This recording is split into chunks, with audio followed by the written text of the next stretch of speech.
Hello guys, welcome to Pakistani real reaction. तो कैसे हैं आप सब? उम्मीद है आप सब बढ़िया होंगे और मजे में होंगे। मेरा नाम है मुदस्सिर। नाम मुबशर। सो गाइस, बहुत बड़ी न्यूज़ निकल के आ रही है। पाकिस्तानी जहाज को इंडियन कोस्ट गार्ड ने खदेड़ा, छुड़ाए गए 7 भारतीय। मतलब 5 भारतीयों को पाकिस्तानी किसी जहाज ने पकड़ा हुआ था। क्या सीन था? क्योंकि जिस तरह बोला जा रहा है छुड़ाए गए 7 भारतीय, और उसको भारत के कोस्ट गार्ड जो होते हैं यार, मतलब वो जो समुद्री रक्षा करते हैं, समुद्री पुलिस बोल लो उसको। हाँ भाई, जो रक्षा करती है, उन्होंने रोका और वहां से 7 भारतीयों को छुड़ाया। ये सीन क्या हुआ भाई? एकदम इतनी बड़ी खबर क्या हुआ? मुझे खुद नहीं समझ आई यार, ये हुआ क्या एकदम से? तो भाई पहले वीडियो देखते हैं, एंड में बात करते हैं। 12 तक का वीडियो, इनकी वीडियो को लिंक मिल जाएगा डिस्क्रिप्शन में। तो start. Brought to you by Agilus Diagnostics.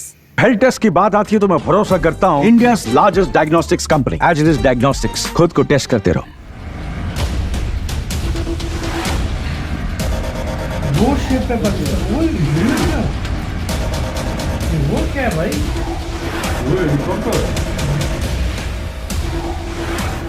भारतीय तटरक्षक बलों ने एक बड़ा एक्शन किया है।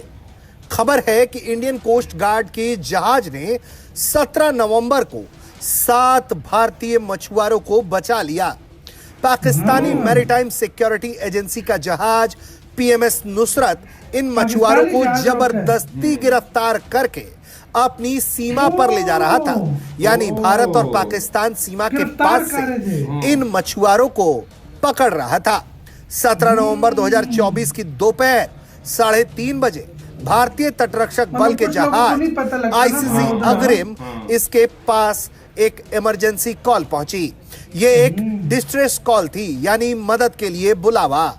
ये कॉल आई थी भारतीय फिशिंग बोट काल भैरव से, जो नो फिशिंग जोन के पास मछली पकड़ रहा था। इसे पाकिस्तानी जहाज ने इंटरसेप्ट कर लिया।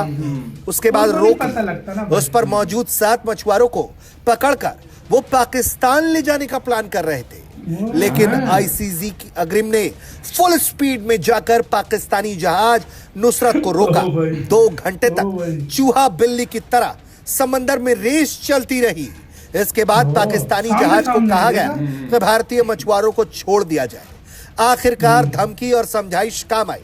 पाकिस्तानी जहाज ने मछुआरों और नाव को छोड़ा, लेकिन काल भैरव नाव टूट गई थी, जिसकी वजह से वो समंदर में ही डूब गई। इसके बाद आईसीजी अग्रिम जहाज मछुआरों को लेकर गुजरात के ओखा बंदरगाह पर 18 नवंबर को वापस आई। अब खुफिया एजेंसियां, राज्य की पुलिस उन मछुआरों से पूछताछ कर रही हैं। साथ ही यह रिपोर्ट तैयार की जा रही है कि यह टकराव समंदर में हुआ कैसे। लेकिन जिस तरह से भारतीय तटरक्षक बलों ने पाकिस्तान के आगे अपना एक्शन दिखाया, पाकिस्तानी जहाज की जिस तरह से घेराबंदी कर दी, और जिस तरह से 7 भारतीय मछुआरों को बचाने के लिए इंडियन कोस्ट गार्ड के जहाज ने जी जान से लड़ाई लड़ते हुए पाकिस्तानी बोट को घेरा और पाकिस्तानी जहाज नुसरत को इतना परेशान किया, धमकाया और समझाइश की कि आखिरकार उसे भारतीय कोस्ट गार्ड के आगे सरेंडर करना ही पड़ गया। और इस तरह से 7 भारतीय मछुआरों को पाकिस्तान की कैद से रिहा करा लिया गया। ब्यूरो रिपोर्ट, भारत तक। मतलब ये अचानक हुआ ये सारा कुछ, और उन्होंने मदद क्या कहा और फिर वो फौरन गए। इसका मतलब ये बिल्कुल बॉर्डर अक्सर मछुआरों को सीमा का नहीं पता लगता। नो फिशिंग जोन था, मतलब उस जोन में आप फिशिंग नहीं कर सकते, मना होता है दोनों देशों के लोगों को। अक्सर मछुआरों को तो नहीं यार पता होता अक्सर कहाँ से शुरू हो रहा है, कहाँ से क्या। तो गलती से चले गए होंगे, तो वो भाई पाकिस्तानियों ने उनको पकड़ के उसको साथ लेकर जा रहे थे। लेकिन आंधी और तूफान की स्पीड से उधर भारत पहुंचा, बहुत जल्दी पहुंचा।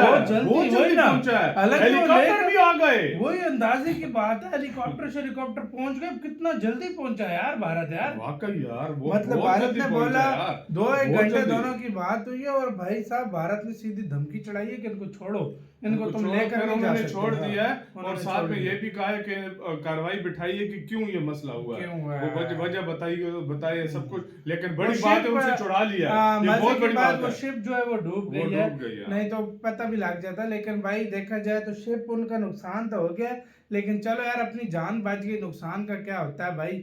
वो वापस आया, हालांकि पकड़ के लेकर जा रहे थे। सही बात है। तो यार ये बहुत ये एक बताता है कि भारत अपने लोगों के लिए एनी टाइम रेडी है। ये चीज मतलब जो है ये लोगों को पता इससे चलती है कि एनी टाइम रेडी है। आपका किसका कहना है? और पाकिस्तानियों को भी मतलब आगाह कर देना चाहिए था कि भाई ये हमने पकड़े हैं, ये लेकर जा रहे थे भाई। नहीं होता इतनी जल्दी कोई आगाह नहीं करता। हाँ ये भी वो है। जब लेकिन वो भी फिर भी ना 2 घंटे कोई वार्तालाप हमारा शायद एरिया था ही नहीं जब उधर से उनको पकड़ा या क्या। 2 घंटा वार्तालाप हुआ, दोनों आए ना, नुसरत और वो सामने खड़े रहे हाँ। और वार्तालाप हुआ तब मिला। तो आपका किसका कहना, अपनी राय बताना। बहुत ज्यादा ख्याल रखना तो है।